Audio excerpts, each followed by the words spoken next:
Our next talk today will be on the challenges of dealing with significant change. For this, I'd like to introduce you to Kim Perkins.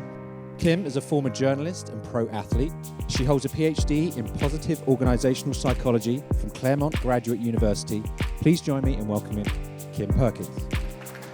Thank you. Hello. I'm so happy to be here with you today. I want to let you know that this is going to be kind of interactive. I might ask you to get up. I might ask you to talk, gasp to the person next to you. But I guarantee if you do it with me, you'll have a good time. So let's talk about change in your world. Who is in the middle of a planned change process? Who would like to spearhead a change around your office or work environment? My first proposition is that change is natural. This probably contradicts what a lot of people have heard. The reason I say change is natural is because it's our human superpower. We live in a very dynamic environment. Dynamic weather conditions, dynamic physical conditions around us, and also dynamic social conditions. We are actually optimized for change. If you're trying to make a change, these are the 5 things you need to do, not necessarily in this order, but you got to do them. A lot of times people talk in generalities. What we really want people to do is to know specifically, when I get to this position on the road, do you want me to zig or zag? Change is social.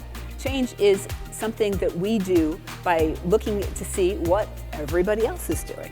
Champions are the people who are dedicated, who understand what you want, why you want it, and will help you do that. Can you think of people who are around you that want that same change that you want? On the other hand, you also have cynics. The thing you need to know about cynics is that they are disillusioned idealists. This is most of your people.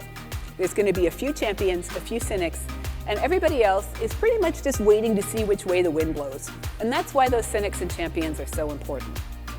Let's play around with this for a minute. We're going to play a quick game. This game is about triangles.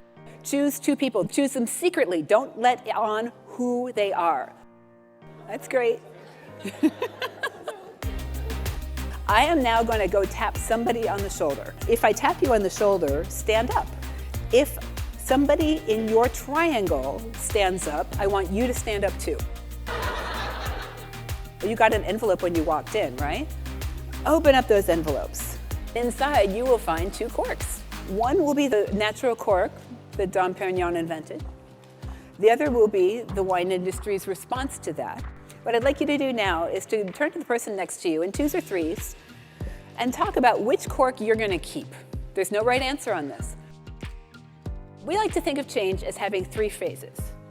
There's an ending where you're going to give up something. This is where the loss of that natural cork comes up. There's an adjustment period.